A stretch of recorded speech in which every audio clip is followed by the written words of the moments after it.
what does it make a difference if I don't spend time with the actor while on the lunch table? Yeah. Especially when Bombay film industry, a place where Christian values are generally compromised. Values will be definitely compromised, and that's a big challenge, Yeah.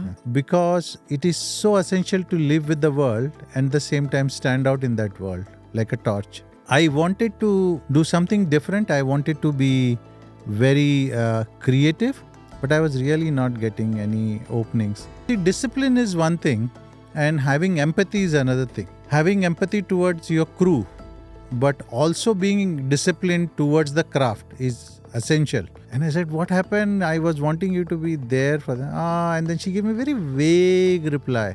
And I'm really sorry that I felt bad of saying no to that actress, which I was giving an example. Is there any possibility for you to getting back to also secular industry at the same time and directing?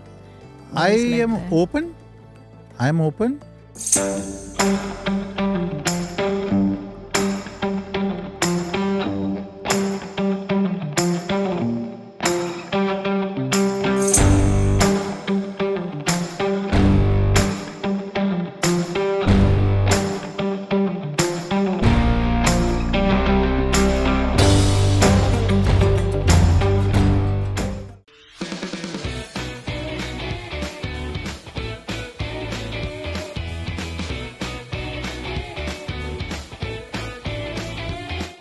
Hello, everybody. Welcome to Can't Count Them. This is your host, Naveena, and I'm absolutely thrilled to introduce to you today's guest whose journey embodies resilience, creativity, and purpose. He's a writer, producer, director, and a poet by nature. He began his career in Bollywood and worked under the mentorship of cinematic legends. He has also assisted masters like Mira, Nair, Shyam, Benegal, Kavita Chaudhary, and many more. One of his notable works, the least of these, The Grahamstown Stories, has earned 7 Crown Awards and also earned critical acclaim worldwide. Without much further delay, let's welcome Mr. Aneesh Daniel. Hello, sir. Thank you so much for coming to our show. And we're so glad that you accepted our invite and came to shoot with us. That's really nice because something like this needs to be encouraged to the younger generation, and also to tell them the journey which one has taken so that they are careful when they take their journey. Yeah. Shall we get started? Yes. Okay. Sure. I just want to know a little bit about your childhood. I'm from a very small town called Dalli Rajhara, which is actually in Chhattisgarh, close to Bhilai Steel Plant. It's basically an iron ore mines, and I've been born and brought up in a small town which was a population of 50,000 at that time, and even still today it is 50,000. That helped me to grow creatively, because when you are in a smaller place, your surrounding helps you to create things when there is a necessity. In an urban area, everything is available. Yeah. But in a smaller town, you really have to be creative, Yeah. So that has shaped me a lot. And when we were studying, of course, we got a very good education because we were under Bhilai Steel Plant and that public sector. So that way we were really blessed. Even though staying in a small place, our education bringing up was very, was good. Yeah. So what about your siblings and your parents? What was their occupation? Yeah, so I have elder sister. She's in Bhopal. My parents, they both are no more. But a lot of it was shaped, my creativity was shaped because of my mother. She taught me to look and be creative in small little things. And also many times she never taught me, but she did something which also I was able to observe. One of them I remember that whenever she used to give, make the balance sheet of payments, she used to write it with black or blue. And whenever she has given advance, she will specifically write it with red. That, I have given to this house help advance with red, or I have given this advance. And not only that, even when she made notes, she used to use all these 3-4 color pens, which helped me to understand the visual part of it, because it really makes things very clear. Yeah. And this was the days even before there were colorful markers and fluorescent pens and highlighters. My mother was teaching in a school there as a lecturer. Then later on, she did a theological course from Virginia, and she was ordained in in 1988 as one of the first woman priests in Wow. entire North India. She was one of Wow. them. There were three of them were ordained. And when she started making her sermon notes, she used to do a lot of creative ways to tell the sermon, a lot of ways of bringing out the gospel in a very creative way. That is, I think, has been a very foundation stone of my creativity when I saw my mother being very creative. And that is when in 1988, when my mother got ordained, in 89, I told her that I want to go to Bombay and join the film industry. So it was a little shock for the entire family, like a pastor's Yeah. son Yeah. is going into film industry. And that is when I feel, the foundation which was laid on me of the foundation of morals, the foundation of faith, the foundation of prayer, all that helped me a lot to succeed in, Bollywood, or I should say Bombay film industry. And my mother was the one who actually encouraged me rather than anyone else in the family. My mother was the one who said, no, let him go, let him try, because he's creative. So that's the That's quite journey starting progressive now. of her, right? Yeah, I mean, yeah, yeah, in those days, yeah. especially when Bombay film industry, Even, even yeah, right now, it is yeah. considered as Yeah. a place where Christian values are generally compromised, but something like Yeah, that, right? values usually, when there is a business, and when there are greed in the business, then values are compromised either of in any faith. Values will be definitely compromised. And that's a big challenge, that. Yeah. And you're a father of two Yes, yes, yes. sons. So boys, grown up boys, one is 26, another is 22, by God's grace. And yeah, they both are in college. Yeah. Are they interested in filmmaking too? They have somehow, at the time of pandemic, happened to got interested.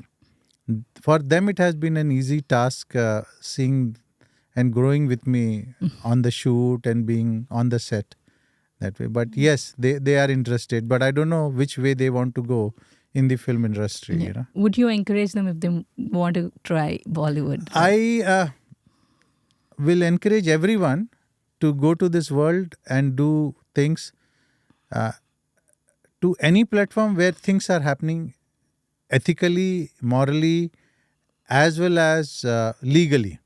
Not to get into anything which is not legal, because it is so essential to live with the world and at the same time stand out in that world like a torch. Yeah.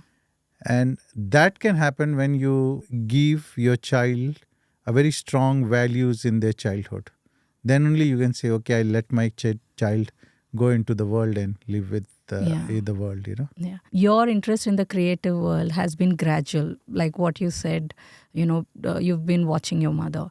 But what was the pivotal moment that, inspired you to get into Bollywood?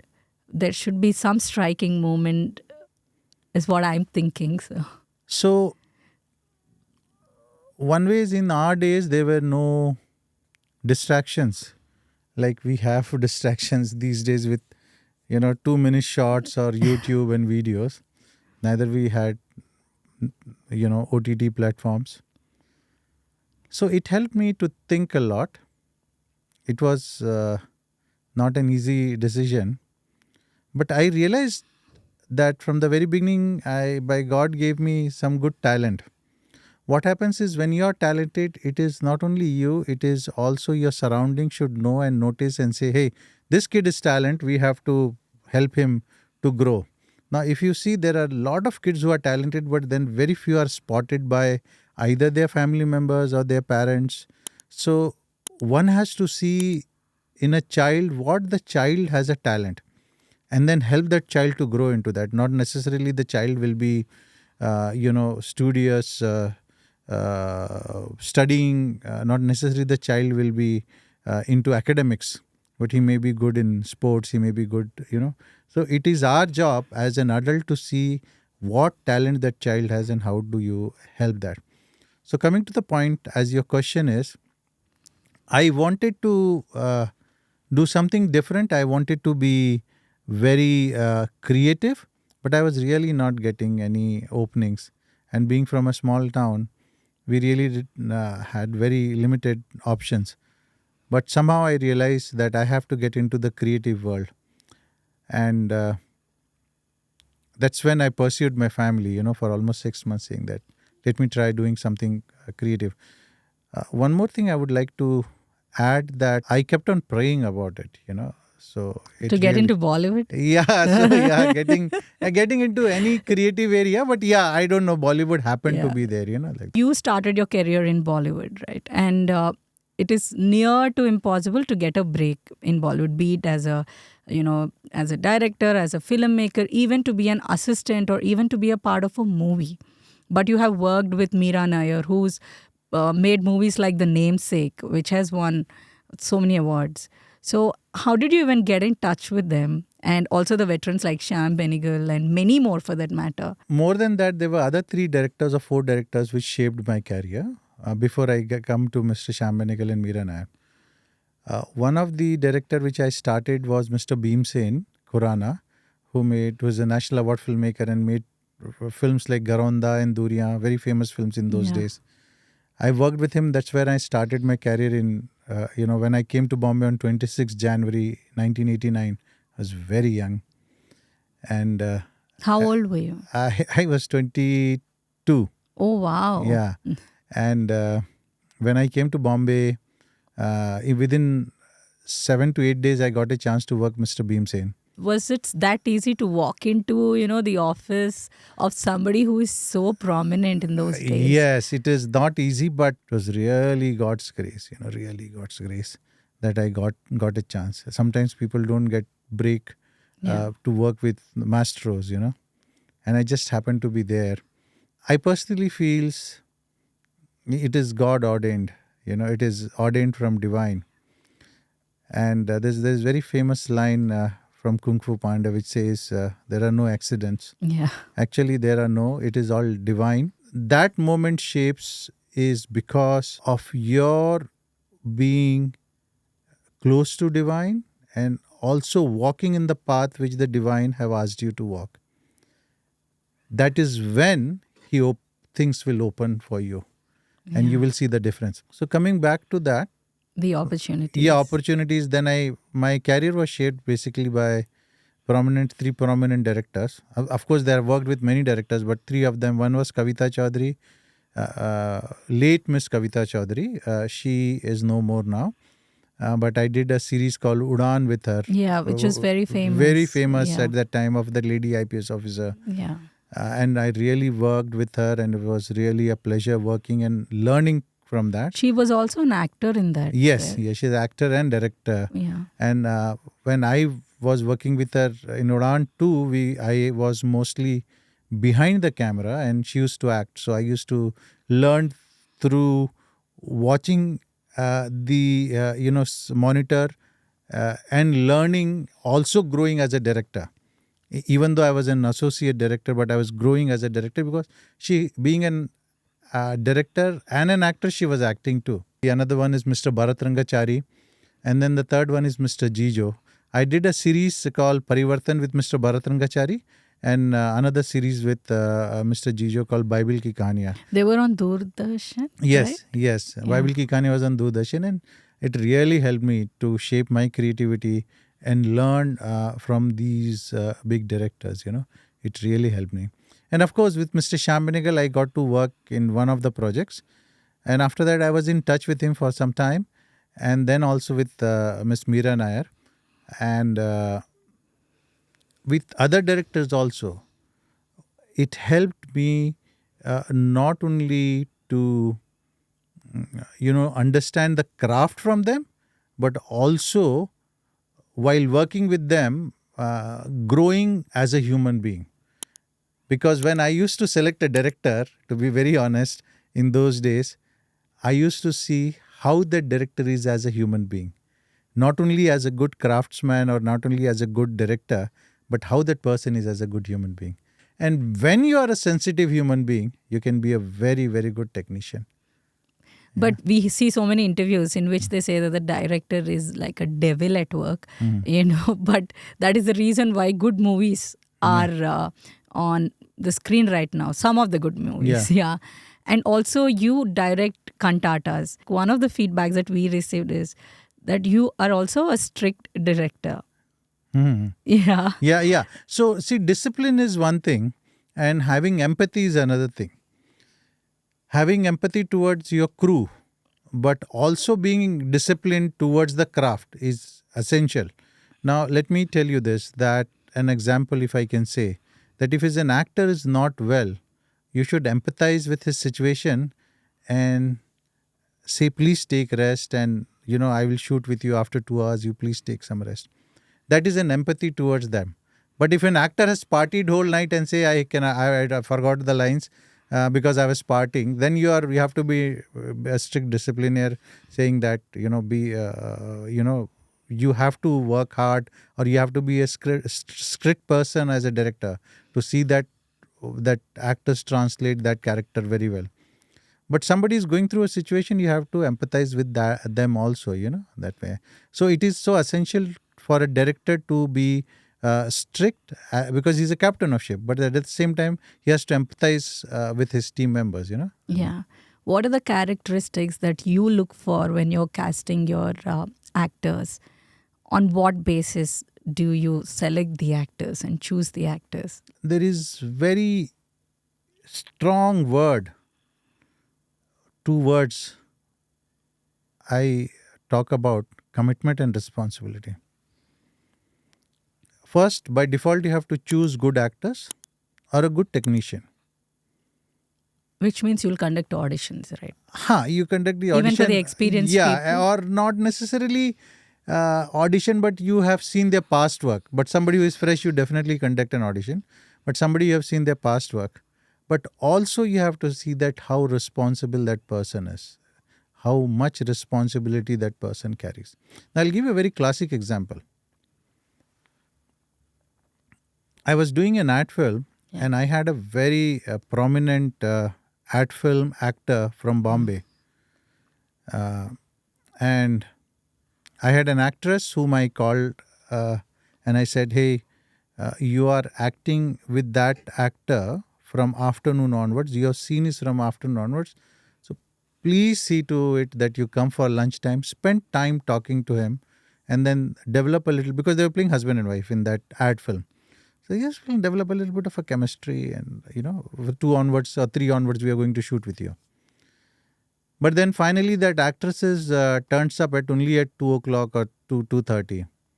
And I said, what happened? I was wanting you to be there for that. And then she gave me a very vague reply that, what does it make a difference if I don't spend time with the actor while on the lunch table? Then you're not developing that chemistry, that way. When I was casting for the least of these, the photograph of that actress came in front of me. And the first thing I said, no, not her. Because she's not responsible towards, the development of her character. Yeah. And that is when I said, let's look the another actresses. The reason behind that is, you as a captain of ship should know that the person will be responsible towards the craft. If a person is not putting his or her efforts in developing that craft, then what is the best outcome they will come up with? So it is so essential to be responsible and committed towards the project. Yeah, but how will you know it in the first go? You will only get to know those things along the journey, right? I mean, their discipline or their commitment. And yeah, I know. But over the years, as human beings, we develop to know a person how much he or she will be committed. In the journey, you will really expecting a peace of mind, with anybody, irrespective of an actor or a crew member.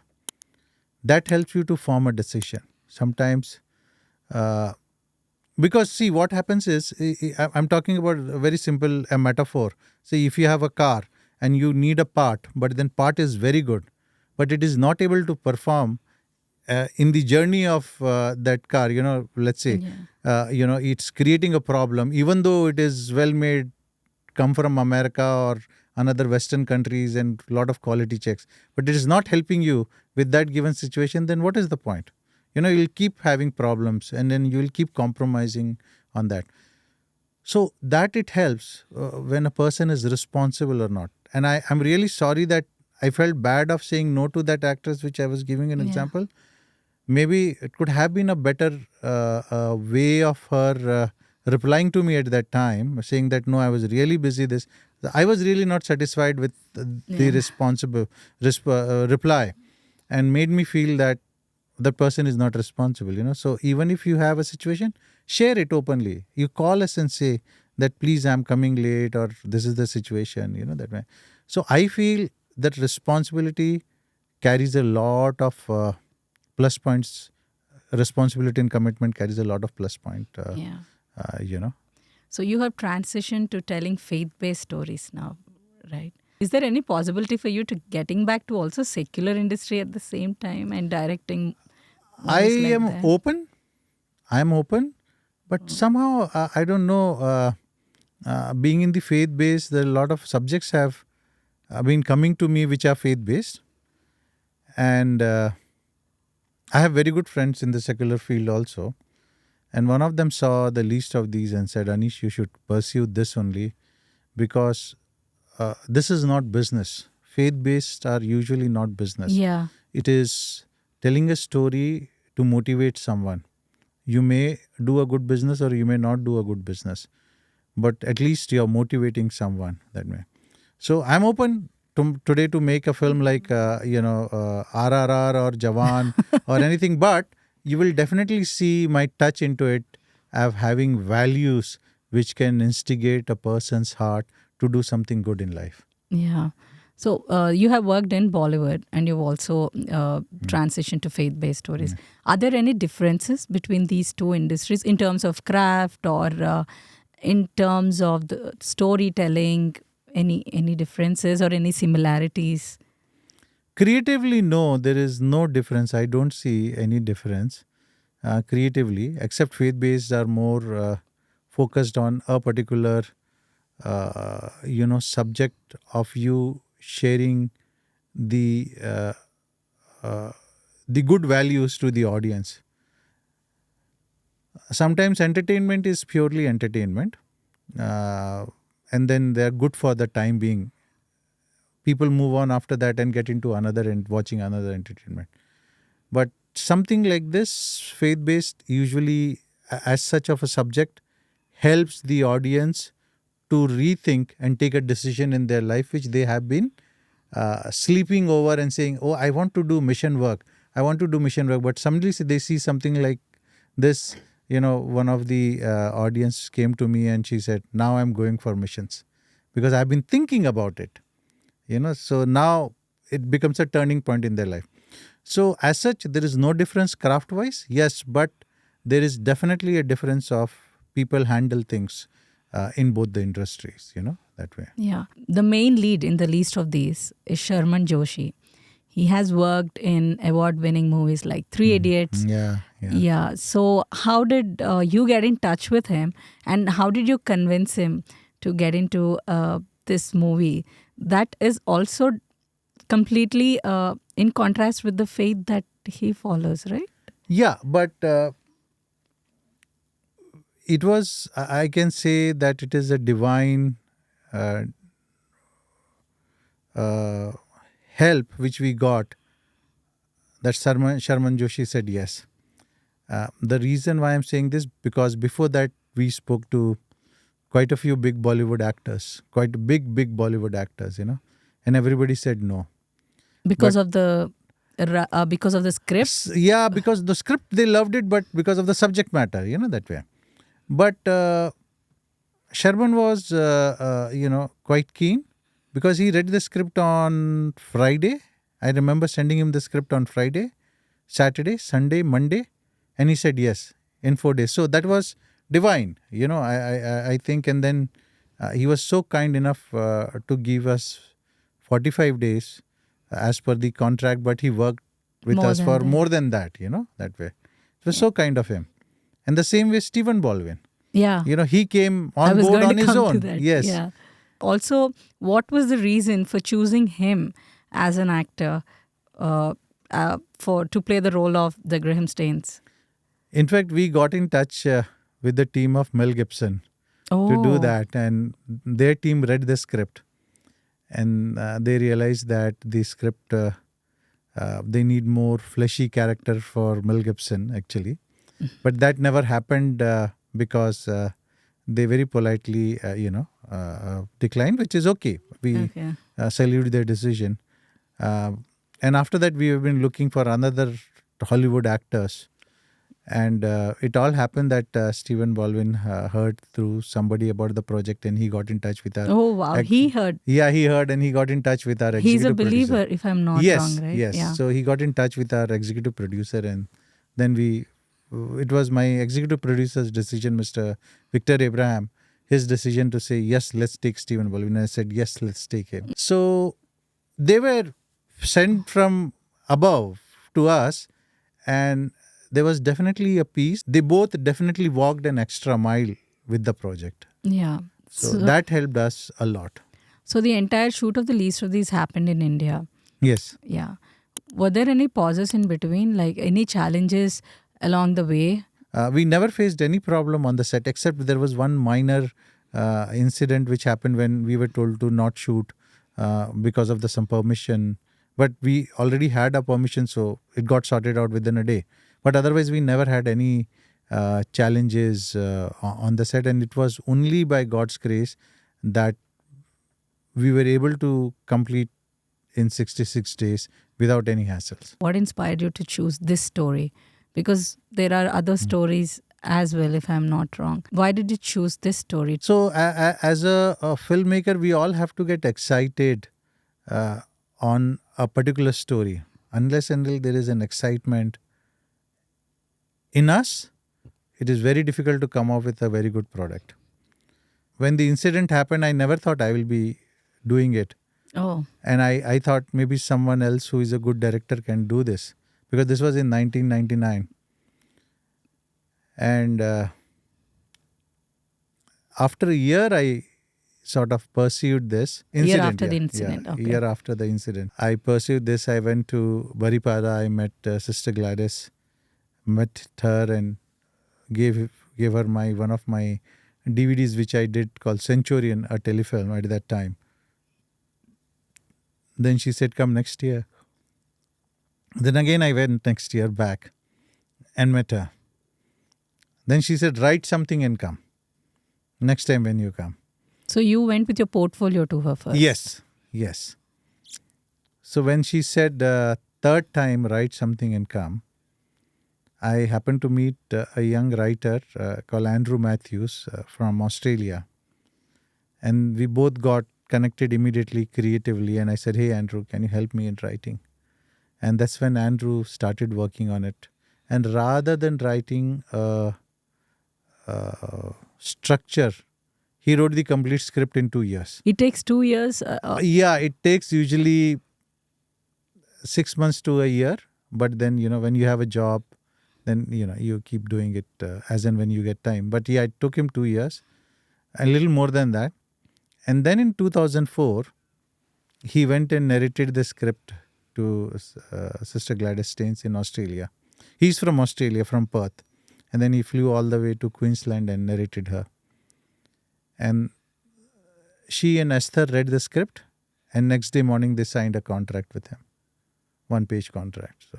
Oh. How did you even mobilize the resources for the movie? Because looking at the movie, it is pretty much high budget.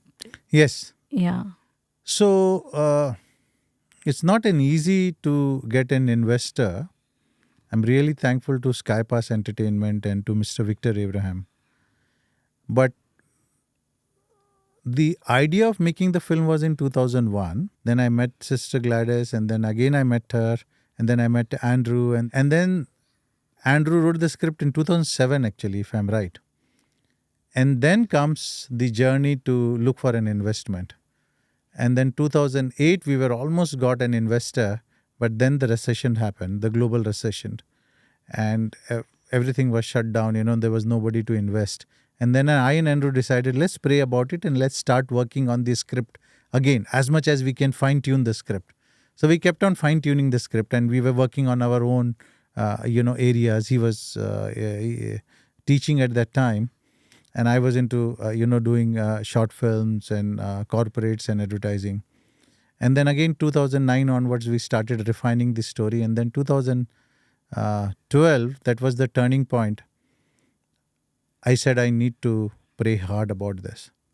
And we started a small prayer group where in which my wife, Sister Martha, Sister Alice Lele, and Sister Bindu Sherry, late Bindu Sherry, she is no more. But they all started a prayer group for this. And I started praying hard. And 2013, when I fasted and prayed for 21 days, Lord started opening doors for us, And then that's when I happened to meet Mr. Victor Abraham through Mr. Krish Danam. He was instrumental in helping us to introduce to Skypass Entertainment. And that is when Skypass Entertainment came to help this, that way. So it was a journey with patience, a journey with prayer, and a journey of holding of something dear you want to do it, and asking the Lord to see that this film should be on floor. Yeah.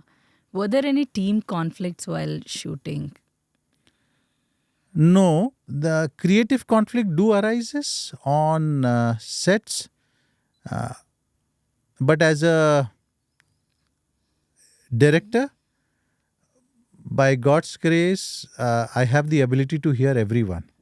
That is what I have learned from my parents. To be a good listener. To be a good listener. And there are hundreds of people will come with hundreds of suggestions. The same thing can be shot into 20 different ways. You need to see that whatever you are as a craftsman are doing, it should be so perfect with your own self that whatever suggestion you can take in that is good. You should not overall change your perception on a particular scene. But there has been many suggestions from different people on the set. But you as a filmmaker, take what is the best you like and say, if you're open to it, great. A while back, you have mentioned that recession has affected the movie because the script was ready by 2008. So how did it affect the movie? They say necessity is the mother of all invention. When recession happened, we were actually in talks with a very good investor, very well-known investor.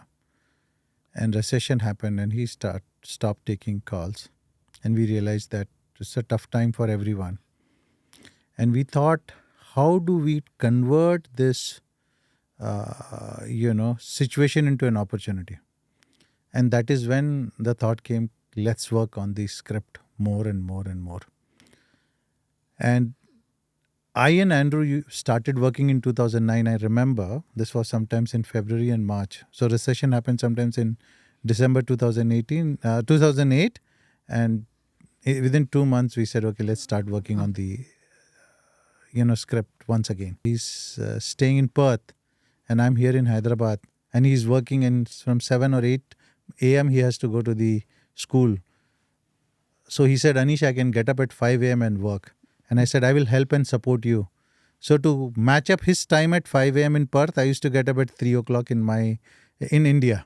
Oh, wow. So we used to work on Skype in those days. There was no WhatsApp in 2008.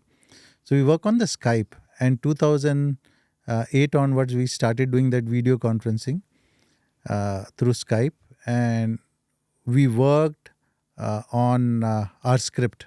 So for 2 hours between 5 to 7, he used to work on the script and I used to support him creatively. So this we did almost for a month or two, which went on very well, which helped us to give us that time to work on the script. So it's a blessing in disguise. Yes, it is a blessing in disguise, and it is how you also utilize uh, a situation and turn into an opportunity. That is a very good quality of a leader. I tell people, I tell associates, don't tell me the problem, tell me the solution.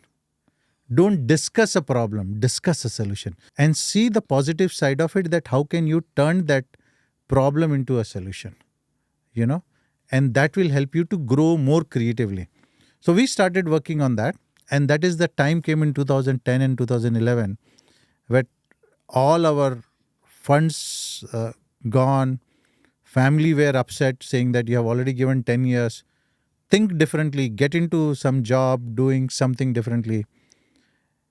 And my wife said, enough is enough. We spent so much of time on this. But she is definitely supportive, definitely supportive. Then that also gave me a good time to think differently. That is when I read a very nice article in Entrepreneur magazine that how as an entrepreneur you should start getting seed funding your project.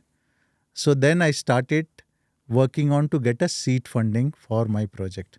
And then I wrote to my family and friend, and then I made a proper document and a proper legal document. And I said, I need 50,000 rupees from one person, and I needed like 10 lakhs or 15 lakhs as a development. And there were family and friends, they jumped in to help me. And finally, I was able to collect around 15 to 12 lakhs from that. And again, I started working on this, Again, I pushing the project. Again, I started going and seeing the location. I was meeting people, doing the budgets. We did a complete budget based on the script, which I paid around, I think around that time, around 50,000 rupees, which was considered quite big, in 2010-11.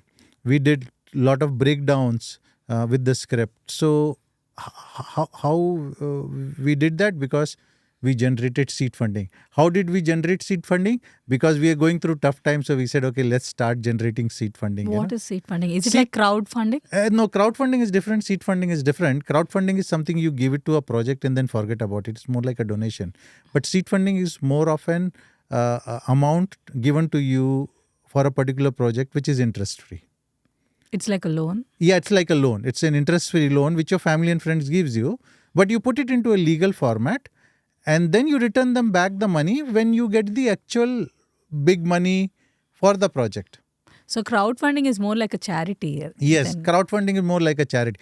Different ways, but crowdfunding also people do get blessed, like, when they get a DVD or something. But seed funding is something when you get your, if you want your money back, and Sky Pass Entertainment, which is Mr. Victor Abrahams, he was very kind enough to return that seed funding to me and through me to the seed funding partners, that way.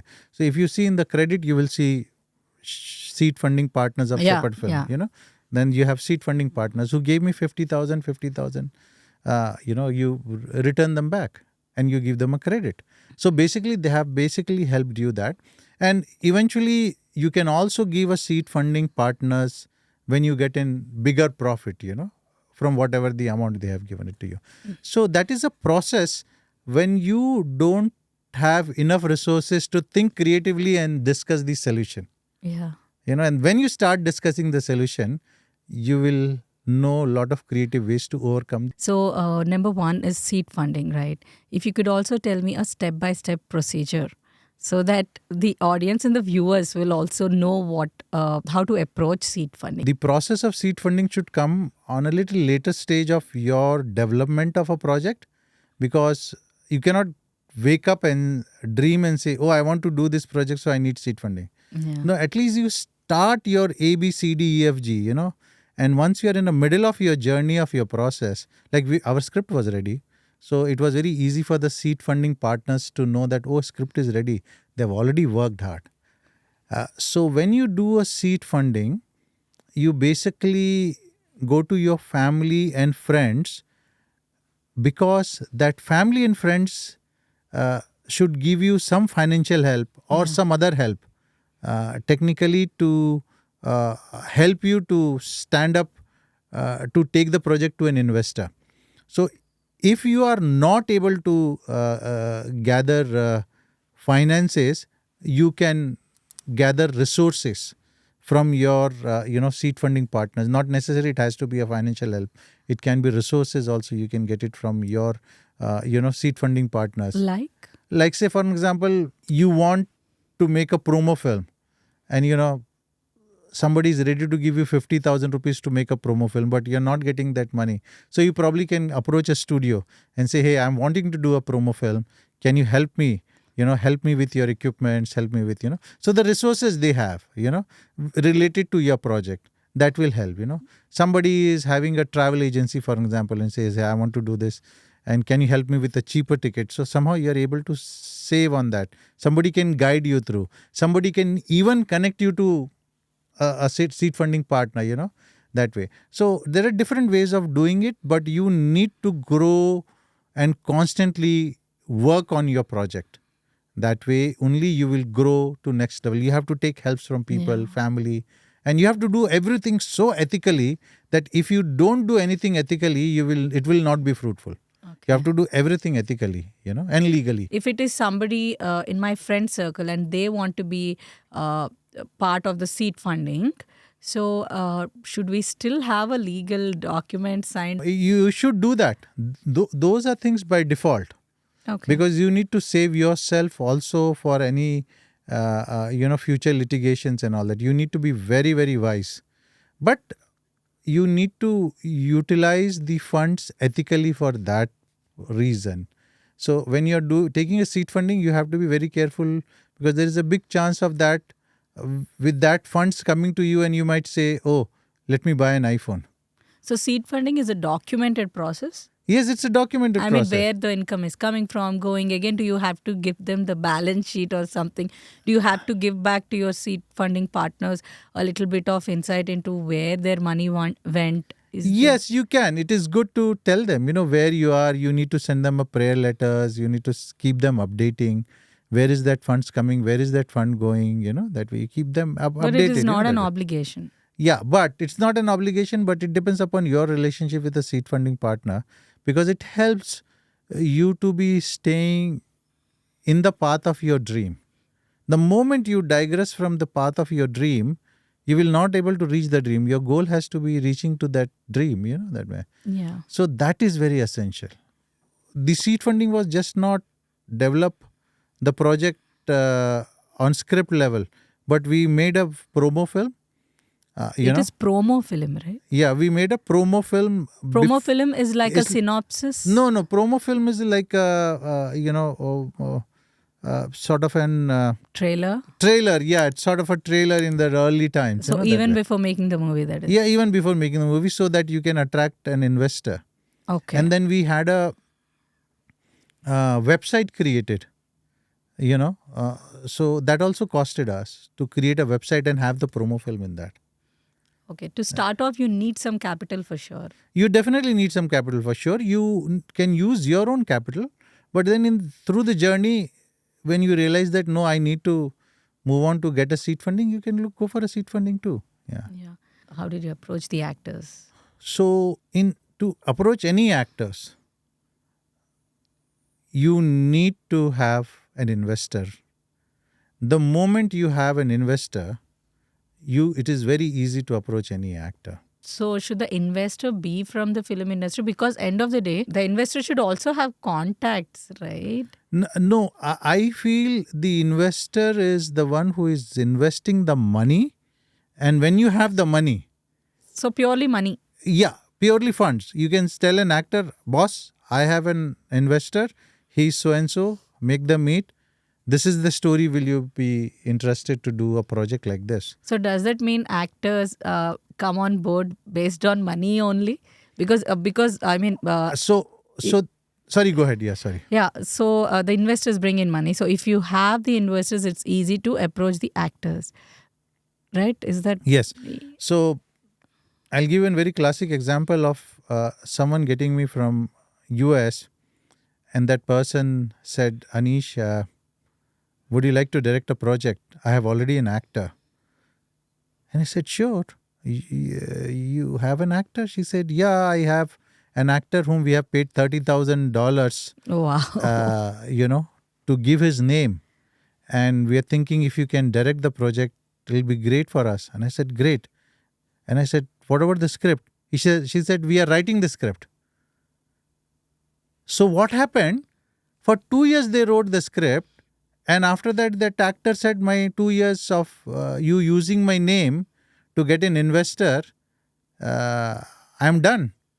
If you want me again from the third and fourth year, you need to pay me another 30,000. That means it was so foolish of them to not have a script Yeah. and then pay 30,000 to an actor to get an investor. Where is your script? Where is your director? Even she came to me and my first question was, where is the script? I never wanted to know who is the actor. I want to know where is the script? Where is your blueprint? Where is your plan? And unless and until you don't have a script, which is your first essential thing, if you don't have a script, then it's no point of having an actor. So once you have a script, the actor will never come for money. A good actor will never come for money. The good actor will every time come with a character if you have a strong character for the actor. They will read the script and then they will say yes. Very, very famous actor. He's no more. I spoke to him and he said, who is your distributor? So I said, we don't have a distributor. We have an investor and I'm directing it. And I've worked with this actor before. And that actor said, Aneesh, I will not be able to do this. So he as an actor was looking who is the distributor. He's not concerned about the money part. He's concerned about ki even after working so hard, will this film will be shown by a right distributor or not. Okay. So there will be hiccups even at that point. Yes, there will be hiccups. So an actor will definitely, a good actor I'm talking about. See, there are a lot of actors who have got their money. They have spent their 200 days on shooting, but that the film is not able to be shown on the screen. There's no point of their hard work of that 200 days. So every actor wants themselves to be seen on a big screen or on a Netflix. Say, for example, I'll give you, if I go to an actor and I say, hey, I have got a letter from Netflix, I'm giving a generic example, a big OTT platform, will you be interested? He will jump because he sees himself onto Netflix. If I say, I have a project for you to be on a small YouTube channel, even though I am giving him $1 million, he will not come. Because he does not want himself to be seen there. So an actor looks for majorly 3 areas. One is, of course, finances. And these areas can be different with different actors. Definitely an actor will work when there is a finance according to his demand. Second, an actor will work, or rather mostly an actor will work because of the script. If the script is strong, they will work. They might take a less finance, but they will work. And then the third most important is distribution. How strong is your production to see that this film sees the light of the day? There are many actors who have worked in many films which are still in the can and have not seen the light of the day. Yeah. So the step of choosing the distributors should also be done in the beginning. Then in that case, because... Yes, nowadays the trend is becoming like that you start from the end, So you need to first know your audience, and then the second you need to also try and find out a good distributor. But before that, you at least need to have a good script. Yeah. So the first step is the script, but later with the script, you can go to the distributors also, right? You can. Possibilities are there. You can say that, hey, but I think it is the little, you can bring the distributor a little later. Once you have a good script, look for an investor. And then bring that confidence in an investor saying that let's approach a distributor right now. And then the distributor will ask you, who is the actor, where are you shooting, everything. Then you can keep feeding them, that way. So then it's like win-win situation for all. So you can go to an actor and say, hey, I'm already talking to a distributor. I've already have an investor. I've already have a script. All that is there. We are trying to, the same thing, you can go to the distributor and say, I've already talked with the, so it is a process, that way. But I think It's not only being a good craftsman in search of making a film, but you should also be a good businessman too, which I have learned very late. If I'm making a movie, if I want a person like Sharman Joshi, how do I approach? Because even if we have good script, to approach them itself is a great challenge. But Yes. I mean, for you, it must have been easy because you've already had experience in Bollywood. And I'm pretty sure during that process, you have established some connections.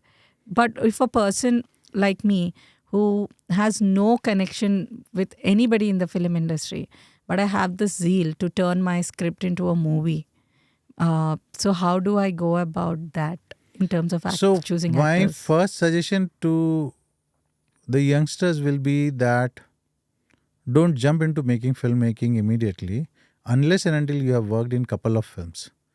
You know, unless and until you know the craft, because any actor will not come to you. Of course, I had my plus points of so many years of experience. Yeah.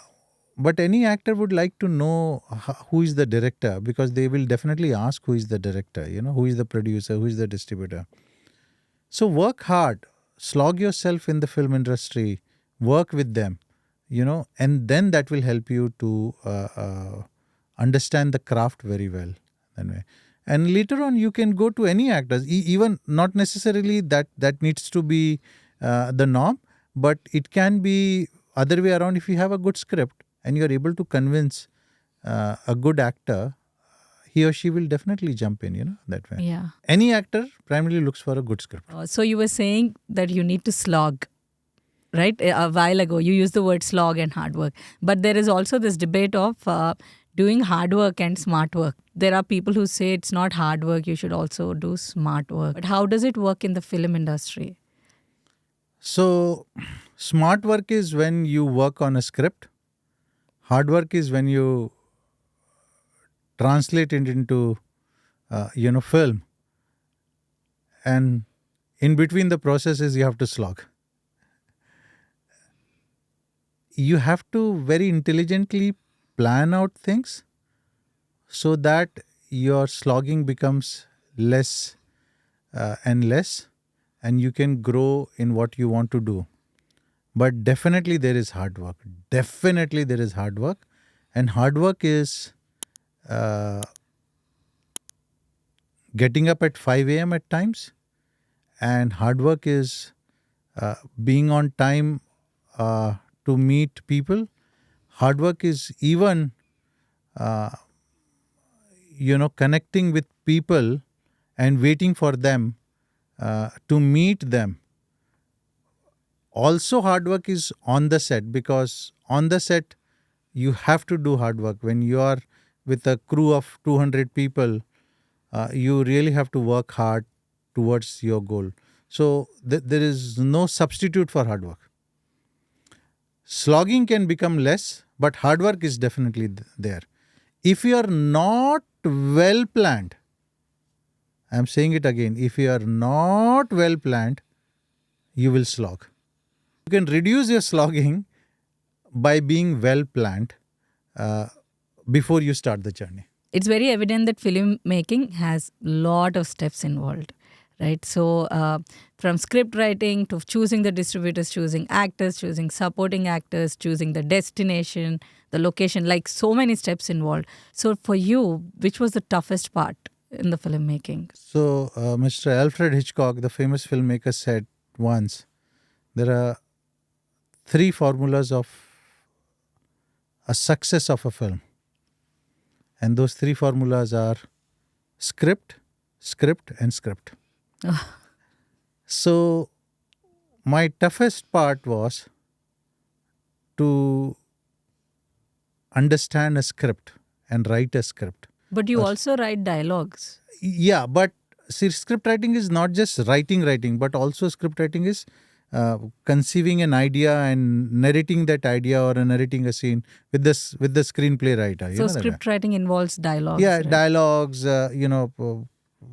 Thinking of a scene. How do you approach a scene which can keep the audience on hook? My weakest point was script, and my still weak point is music. If you can ask me anything in art direction on the set, I can jump and answers those. I'm very clear on that. I'm very clear with cinematography. I'm quite clear with sound designing. But music is still my weak part, and script was my weak part too. But I overcame my script part because I trained myself by reading this very famous book called Story by Robert Mackey. And I will suggest all the young filmmakers.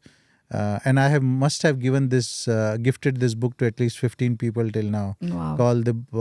It's called Story by the author Robert Mackey. Interesting book. And I suggest all the young filmmakers.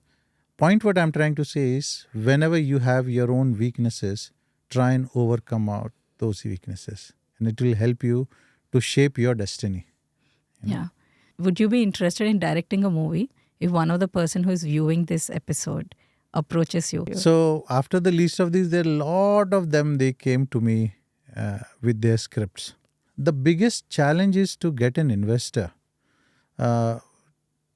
to support a script. That is the biggest challenge. Investor as in producer. Right? And as a producer, but producer is not the right term. It's the investor who actually is the one who puts the money. So what is the difference between both?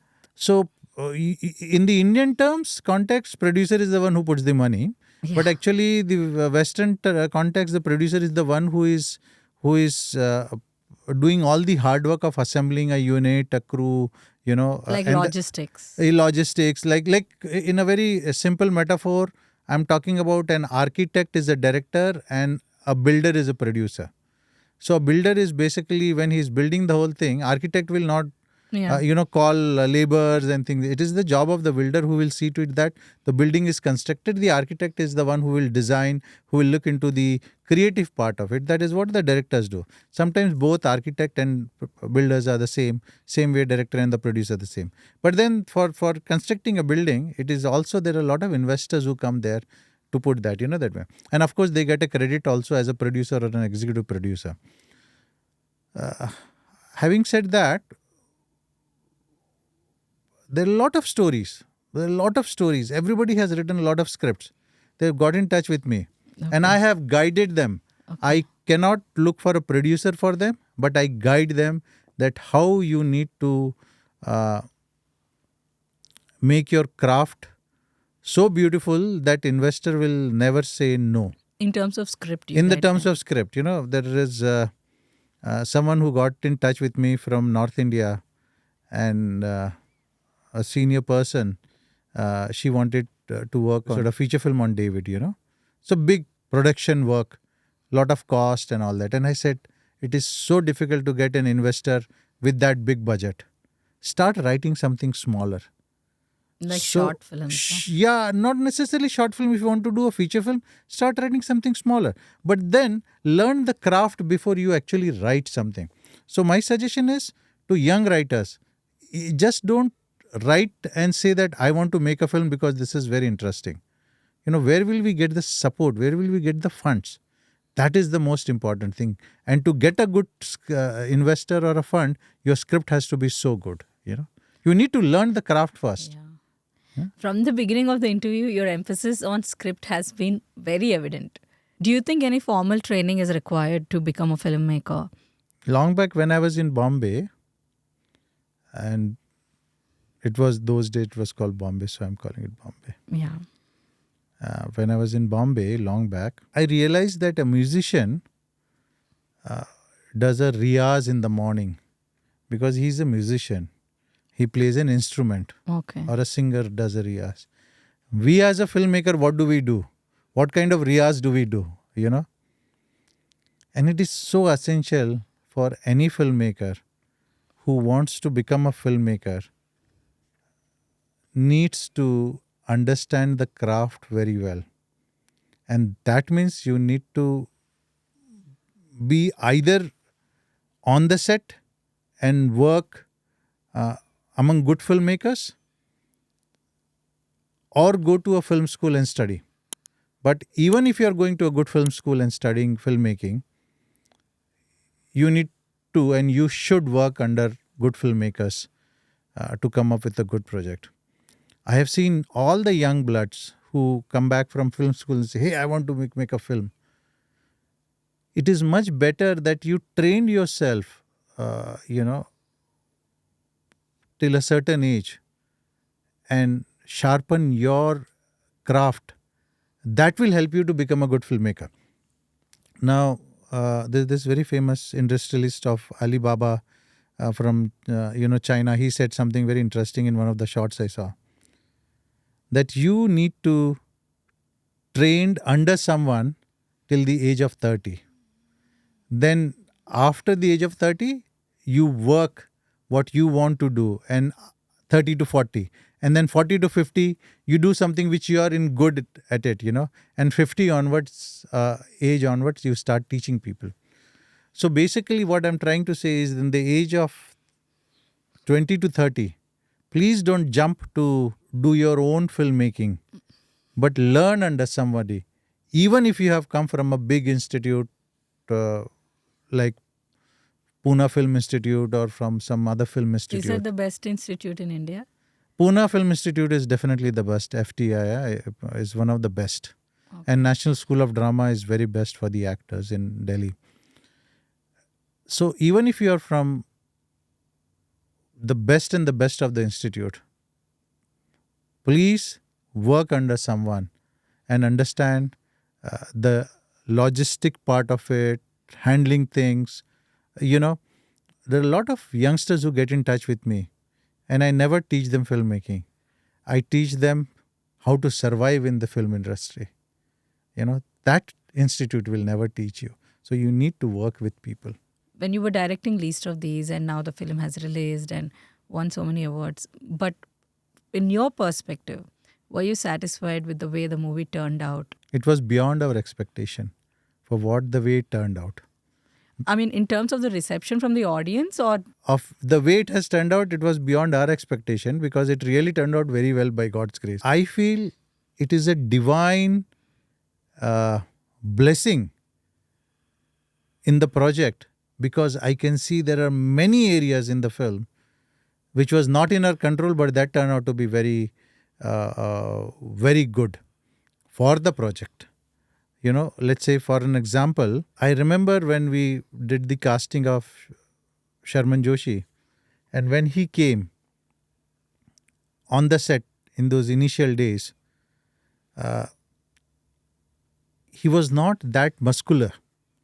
But at the end of the film, he became very muscular because what happened, in that journey he was doing one Bollywood film. For that, he has to build up his muscles. Okay. And in that process of he building up his muscles, we reached our climax when he actually built up his muscles.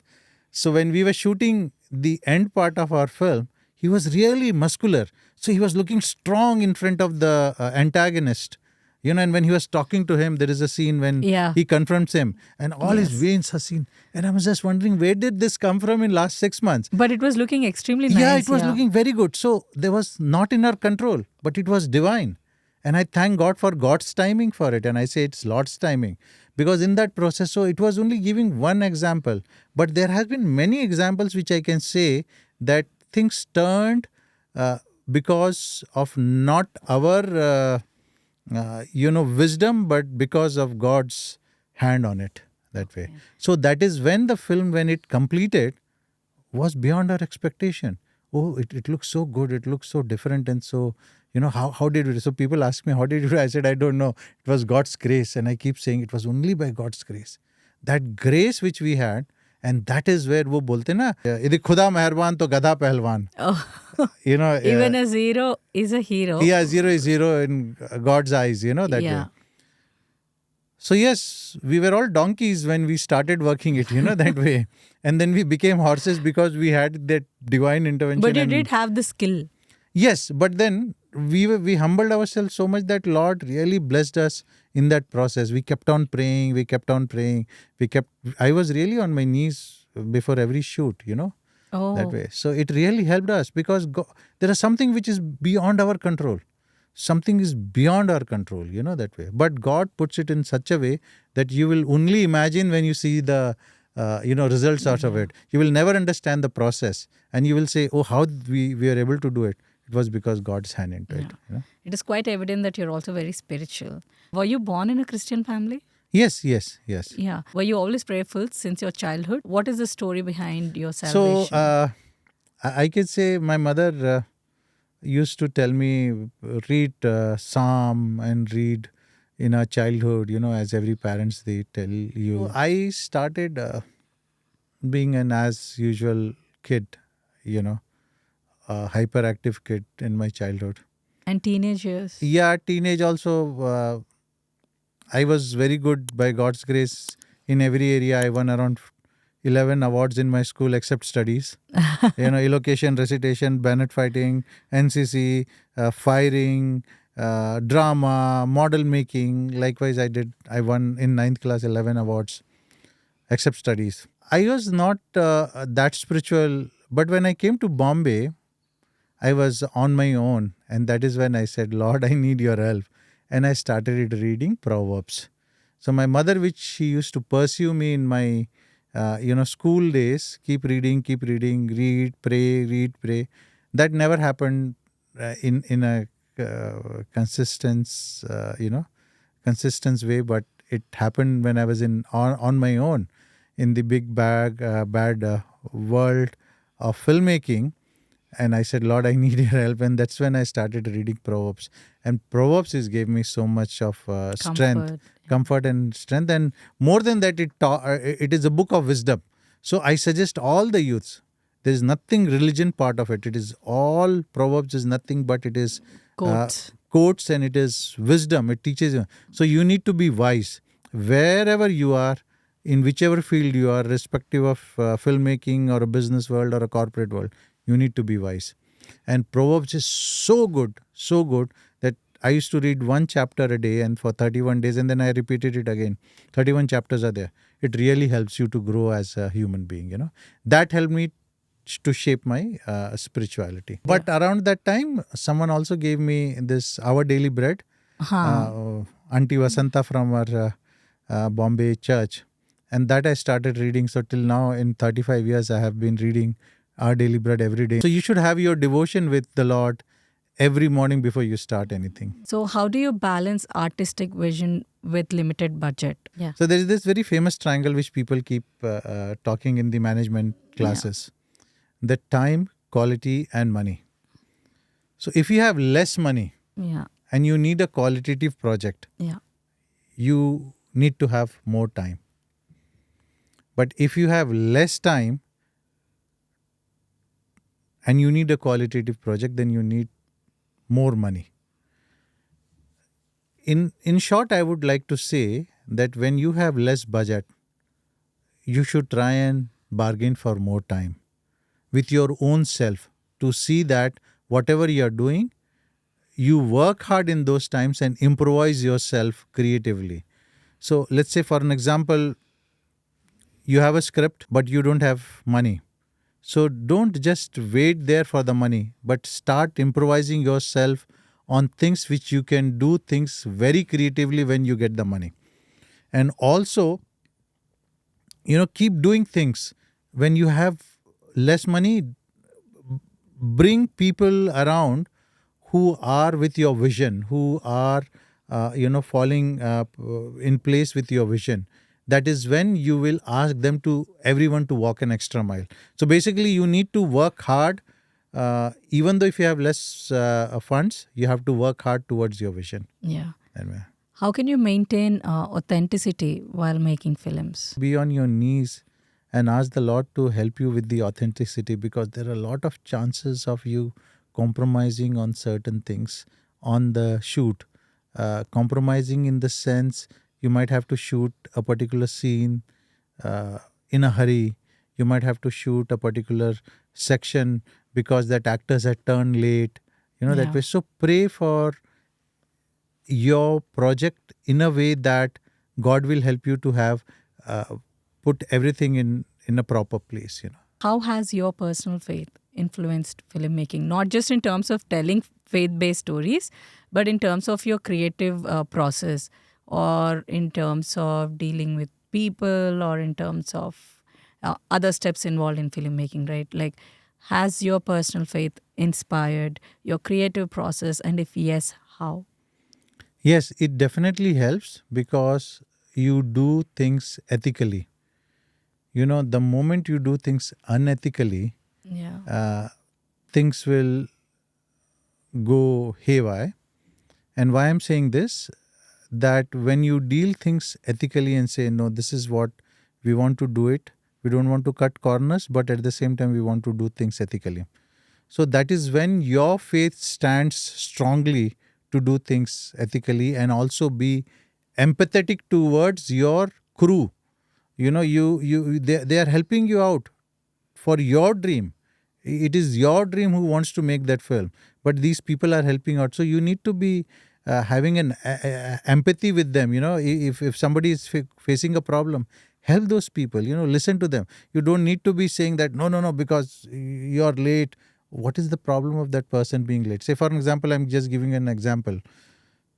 Sometimes your mate comes late, and as soon as you open the door, your house help and say, अरे late हो गया, क्या हो गया था? अरे वो met को भी तो एक फैमिली है, मेट को भी तो एक बच्चा है, मेट को भी तो एक बच्चे को स्कूल भेजना है. That maid also has some issues. Ask her what happened, or maybe ask her a little later on. Maybe that way. Of course, that is where you need to be empathizing with your crew, with your people, with everyone. And also you need to be wise enough to foresee the problem ahead. That is wisdom. The definition of wisdom is to foresee the truth ahead. So you need to be wise enough कि ये problems आएंगे. How do we encounter this? For an example, I'm giving you. Whenever I go on a shoot date, I try and see कि clouds कैसे हैं, weather कैसा है, problem कितनी आएंगी, वो area में crowd कैसा है. So you need to be wise enough कि नहीं हमको 1 बजे के बाद nowadays, because of you have such a good weather reports, after 1 there will be cloud. So it's not only the rain, but even the cloud can hamper your shoot, and the cameraman will say, oh, there is no sun, let's put the light. And then when you put the lights, he's saying, नहीं ठीक है, lights off कर दो, sun आ गया. That way. So you need to be sure and wise enough to see, and then you say, okay, let's shoot morning till afternoon outside, and from afternoon onward there is an feel of a rain or a cloud, let's get inside the house and do the interior shoot. So you need to be wise enough. But coming back to your question, you need to have very strong values which you should carry with you to help the project. The moment you digress from your values, it will definitely affect your project. So all these qualities are a derivative of supernatural intervention, like your faith is what you're saying, right? Supernatural, I should not say the supernatural is within you. It is how you have to do things in the right way. If you do, you have given the power. You have the power to choose between right and wrong. If you choose something to do it wrong, you will eventually fall into the wrong hands. So you have to choose. People ask me, what is a director or what is a producer's when they have to take a decision? And I say it is what choices you make will help you to grow and to the end. What choices you make before. Are you making those choices right in your journey? So that choice is what you make in your lifetime will help you to grow and it will shape your life. Same way in a project, what choices you make will help you, that way. Yeah. This is a Christian movie, the least of these. And there's a lot of persecution happening. So did you face any criticism or, any backlash? Not just in terms of that point of view, but generally, did you face any criticism or backlash from the other side of India, right? No, actually, why? Because it is sometimes very times asked, how did you approach this as a film? And I keep mentioning this to people that when we made the film, we never talked about any religion. We never talked about any color of a flag. We never talked about any political party. We never talked about even the murderers, because Gladys Yeah, has forgave forgiven. all the people. So who are we to question them and pinpoint, that way? So that is where we never faced any backlash, because we never spoke anything ill will about anyone. We just told the story of his work, of the work of Graham Staines, that way. Yeah. And also, I think it is really important, although we do not belong to the other faiths, but you also need to respect their values.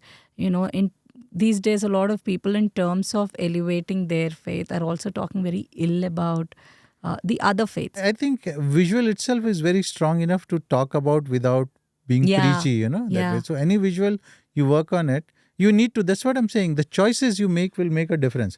So even when on the scripting, the choices we made, even while choosing the production, the choices we made helped us. Yeah. What are the technical skills that a new filmmaker should have? 3 skills I can share for a young filmmakers. Work on your script, and script. And I'll tell you why. You as a filmmaker will get the best cameraman, you can hire the best sound designer, you can hire the best editor, and you can get the best actors only based on one thing, that is script. Because an actor, when he reads the script, he said, I'll do it. A cameraman, he says, oh, it's very interesting, I'll do it. All of them came not because of Aneesh Daniel. They came because of the script. Yeah. So you need to work hard on your, on that. But coming to the point on technicalities, I think it is good to grow and learning little bit of everything. Exactly. But you yeah. need to focus on one thing at least. Even if you're directing the movie, but end of the day, that entails a lot of other things. So it is also important to have a little bit of knowledge regarding everything, right? Like sound design or cinematography. Yeah. Yeah, it will. And at times you will learn that in the institute. At times you will learn that in the institute, that way. And also at times you will learn on the set. Because if you learn a sound designing in the institute, and when you are in a jungle, how do you convert your sound designing into a nice, interesting sound which is soothing to the audience? Will make, see, the jungle, as a sound designer, when you are there, you can see it as a beautiful sounds of birds and everything. But at the same time, you as a sound designer can turn it into a horror looking feel to it, that way. So the same place, same day, same time. But you as a director should understand the craft of a sound designer. And then you can tell the sound designer saying that, let's do it this way, Yeah. Having said that, you need to learn little bit, but you need to concentrate on your own craft first and then learn other things, that way. Yeah. From the technical perspective, what should a filmmaker look for when he's casting an actor? You need to see if an actor is an intelligent person or not. Intelligence? Yes. Because all the good actors are usually very intelligent. Actor is the one who is translate your dialogues into emotions, and that an intelligent person can do. I'm not saying that you need to have great intelligence to perform,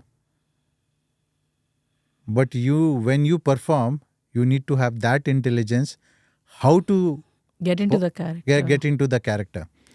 So usually I have seen most of the actors, or all of the good actors, Yeah. are very intelligent people. So when you talk to an actor,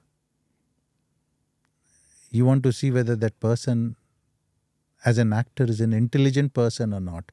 I will look into that, when an actor, and you see all the actors who are there, they're not only good actors, but they're very intelligent people too. But end of the day, the ball lies in the court of the director, right? Because I've heard so many people saying, I do what my director says. Basically, they're puppets. I know, but it is it is how the actor, you can Make an actor act. It's like, say, for an example, a director is like a conductor in an orchestra. The orchestra, when they have so many instruments and people there. But in that, if the violinist is a weak violinist, while the conductor is conducting the orchestra, they might be go off track, that way. So he definitely needs to be a good actor too. An actor, good craftsman or a good at his work. But all that happens when you have good and intelligent actors, who are good in their craft. An actor does not need to be a good actor, but he needs to be more than a good actor. He needs to be an intelligent person too. Yeah. What are your future projects? I'm working on a documentary right now on this very famous personality, Dr. Ida Skadar, whose one decision, as I was talking about choices, whose one choice in 1900 has shifted and changed the entire geography of South India and the medical history of India, where there are 10,000 patients coming to that hospital at Vellore CMC because of that one decision of a young girl at the age of 20 took a decision to become a doctor and serve. So that's one documentary I'm working on, and I am working on a couple of feature film projects on a very starting and development stages, Yeah. So the feature films are secular or? No, I think it is both ways, in the sense it will definitely approach to the secular audience too, but then there is definitely a faith element to it, Yeah. What is the difference between a documentary and a biopic? Documentary is something which is you're talking everything, you're documenting the facts basically. So no enactment? There are some reenactments are there to tell the story, but a biopic has, a feature film biopic has, you can use the different ways to tell the story on a little fictionalized base.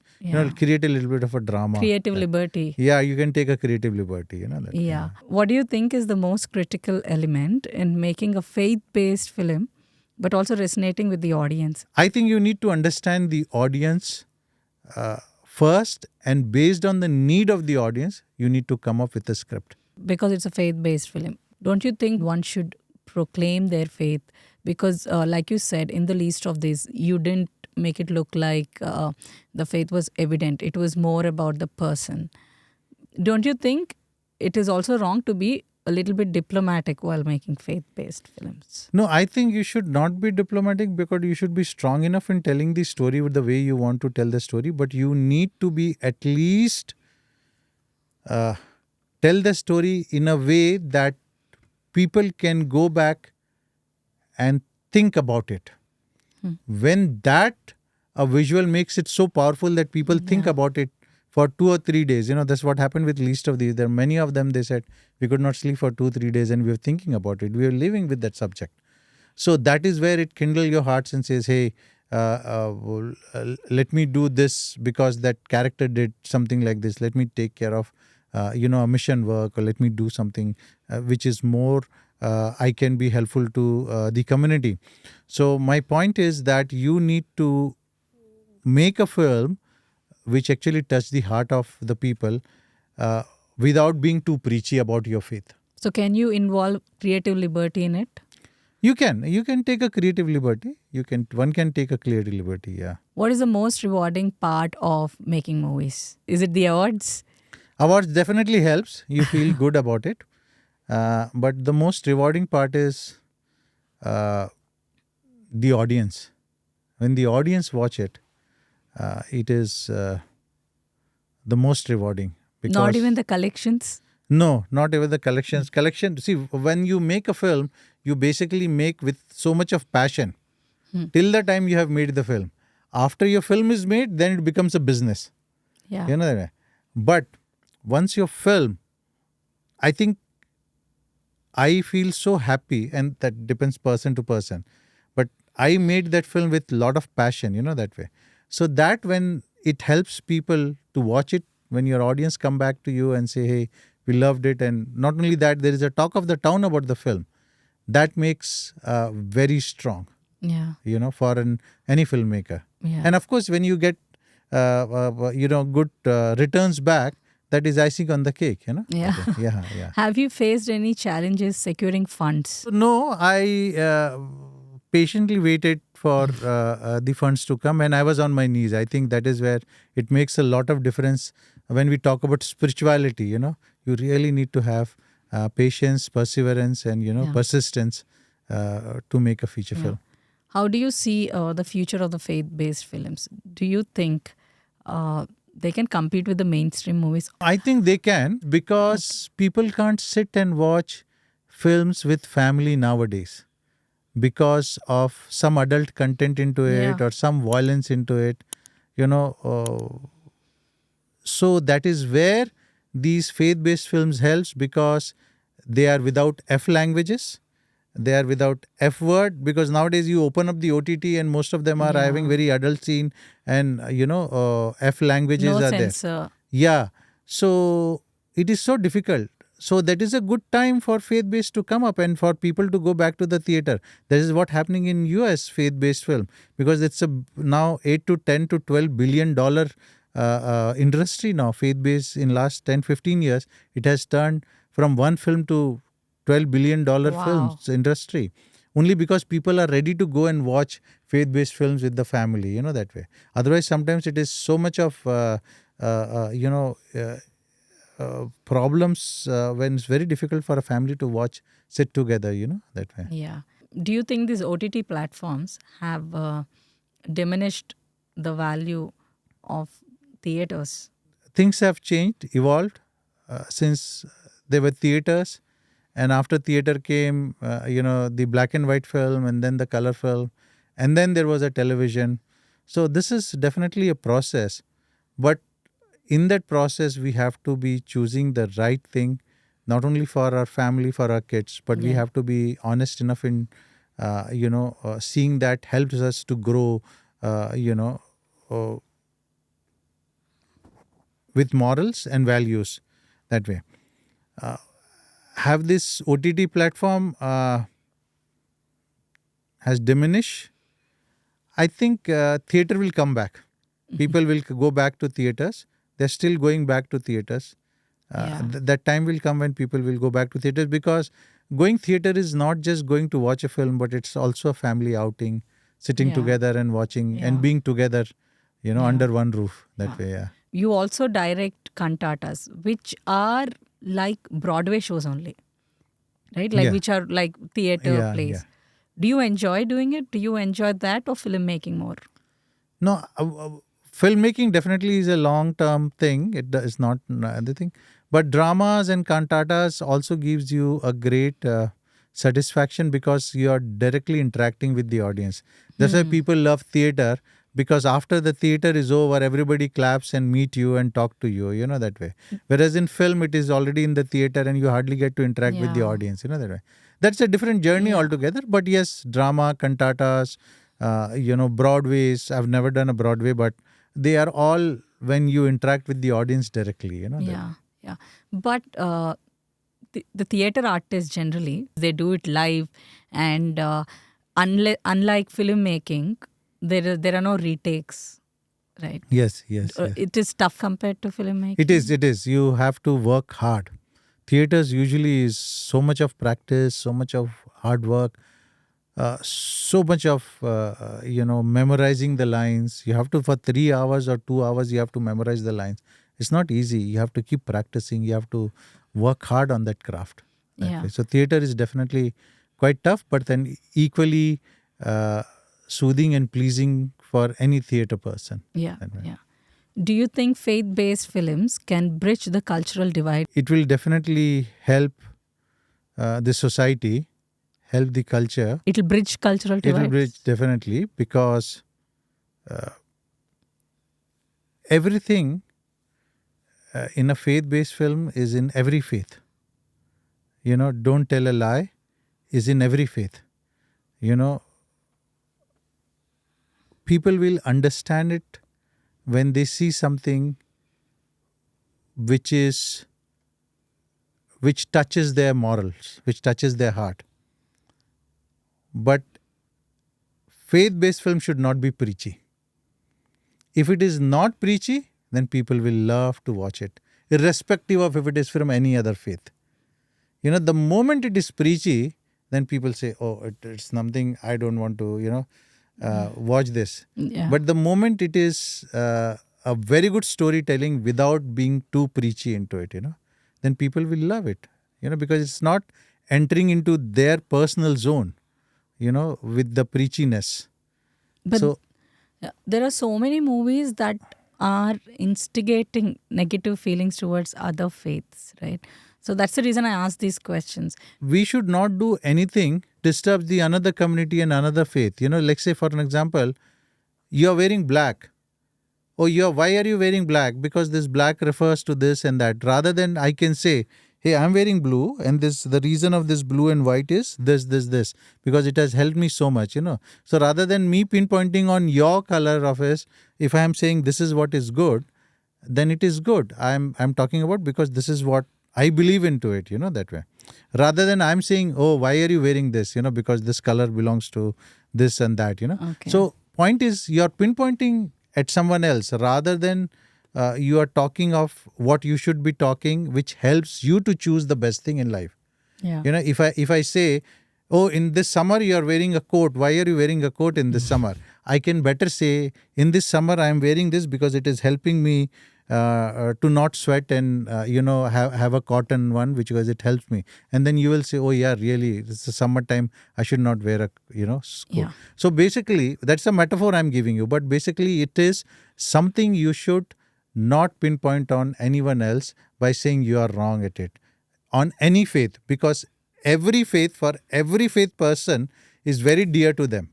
You talk about your work, how it has helped you to grow as a person in faith. You should never pinpoint on someone else's faith, that way. Yeah. And then most importantly, what Bible teaches us is forgiving, that way. So we should be forgiving others for something if they have done wrong or something. We need to talk about those things more, Yeah. values, that way. And that will help people to understand, say, oh, they are different from us. Yeah. Do you think theater artists can be good actors? And do you think actors can be good theater artists? Theater artists can be very good actors. But film actors can be a theater artist. They really have to work hard to become a good theater actors. Because to become a theater actor, you really need to ask this question from somebody who is purely from the theater. But it is not easy to become a theater actor because there's so much of dedication, so much of hard work in theater, and it pays you less. Oh, okay. Yeah, it pays you less. But it should be other way around. It should pay. Yeah. But every time hard work is not counted, Yeah. But it helps you to grow as a very good actor too. Or also maybe because of the logistics involved, like the location, expenditure and all that is not there in theaters. It is in a closed environment. Yeah, right? but even to be in that close environment, theater actors have to prepare a lot of hard work. They have to practice, they have to mug the lines. I was recently acting in one of the plays, and morning 8 onwards till 10 or 12, I used to mugging the lines. Okay. There were only 40, 50 lines, not more than that. But I used to work hard to remember those lines. And, have to be punctuations, pauses, and emphasizing on it, that way. So as a theater actor, I really worked hard for 3-4 days only for that particular 20 minutes play. But as an actor, I can go on the set and say, okay, I can learn only 5 lines and I can speak those 5 lines in front of this camera, and then the next shot comes, I will speak those 5 lines, that way. So likewise, so it is not easy for an actor to become a theater actor, but it is easy for a theater actor to become an actor, film actor, that way. What advice would you give to the aspiring filmmakers or the young filmmakers? I think sense of responsibility and commitment is very essential.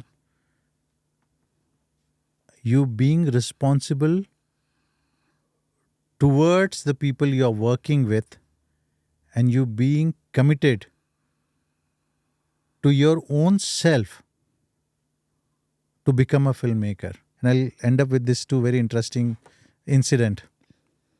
I was doing an Italian film called Sis and the Princess of Dream. And everybody used to party till 12. And 5 o'clock we have to be at the gate to board the bus 5 or 5:36 early in the morning. But everybody who used to be there till 12 and partying, I used to go and sleep at 10 o'clock or 9 o'clock, earlier than that.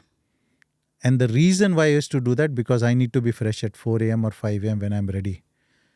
And I used to give my full hard work and full zeal and potential to my project. And that Italian filmmaker came to me and said something very interesting. I was very young at that time. And he said, "You are a professional. You should have a sense of responsibility when you are on the set, that you have to be strong enough because you have to perform there." That is number one. And number two incident I'll share with you. This is when a very famous leader died and we were on the set. And very famous. In fact, he was the Prime Minister. He died and we got chutti that day. So that day when we got chutti, we were at the hotel and we were shooting in Rajasthan. And at around 5 p.m., everybody started playing football. And I was standing there like this, literally like this. And my director comes and says, "Danny, why are you not playing football?" I said, "Sir, tomorrow is shooting." And he looked at me and he tells the other director, he says, "See, Danny is saying tomorrow is shooting." Yeah. And believe me, next day on the shoot, all of them who were playing football could not perform. They were so tired. They were so tired because they are playing football after ages and they are so tired. And I was there performing. So that sense of responsibility you need to have. I was there fresh and I was performing like this. So that is when you are sense of having responsibility and then committed to your own self for your own well-being so that you can perform. So basically you need to be committed to yourself to take out that responsibility in life. If not, there are better people who are less educated than you, who have learned from a small institute, will go ahead in life and be, succeed earlier because they have a sense of responsibility and committed to the work they're supposed to do. This brings us to the last segment of the show, which is rapid fire. Okay. This will be very easy. So, if you could swap lives with any fictional character for a day, who would it be and why? I think it will be Rambo. Oh. From First Blood. Okay. Never have I regretted casting someone in a film. True or false? True. What's harder to handle, a tricky script or your sons? Of course, sons. Is it? Yeah. Okay. Yeah. If you had to choose one, no coffee for a year or no watching movies for a year, what would you choose? No coffee for a year. Okay. I'll twist the question, okay? If you had to choose one, no watching movies for a year or not making movies for a year? Or even writing script for a year? Then no watching for a year. What is the funniest argument that you've had with your wife? Who is right? And the wife is always right. Always right, Yes. Okay. Endless budget but a bad script or a great script with zero budget? Great script with a zero budget. Okay. If you had to eat only one meal for the rest of your life, what would it be? Dal gosht. Okay. If you get an opportunity to make a movie on a biblical character, whom would you choose? Solomon. Who is more critical of your work, your sons or your audience? My family, I can say. Okay. If you could only direct one more project, would you pick a blockbuster action film or a small heartfelt indie? I'll pick up a blockbuster. Okay, awesome. One thing that annoys you and also one thing that you love about your kids and also your wife. So they definitely stand for me, and they are definitely, that's a very, very good part of it, that all three of them. All three of them, they're definitely, annoying. Get up early in the morning. All three of them? Not all three, but yes, with the kids, because you are already full of energy and they say, let me sleep for 1 hour or so. And you come up with saying, in our childhood, we used to get up so early. So yes, I think it is the way they see the world and the way we see the world. So what is the annoying thing about your kids? Each kid? I think both of them are grown up in the time when everything is available for them. So for them, getting up and doing things are very easy for them, For us, because we have brought up in a time when things were not available for us, and even a Coca-Cola bottle was a luxury for us. So we used to have proper planning and things. That is where it's sometimes annoying that you need to have proper planning in life to move ahead every day in life. Okay, all right. We've come to the end of the show. Yes. We have one small gift for you. Yeah. Oh, really? Yes. Oh, thank you. That's not small. Oh boy, that's not small. Thank you so much for coming to our show. Thank you. Oh wow. Thank you so much. This sir, is for coming. really heavy, and thank you very much. And, this is really an icing on the cake. It was a pleasure having you. I hope all of you have had fun. Especially this episode is dedicated to all the aspiring filmmakers. If you want to get in touch with Mr. Aneesh Daniel, then do contact me because he's not active on social media. Yeah. So I will be your POC if you're okay. Yes. All right. Thank you so much. See you, everybody.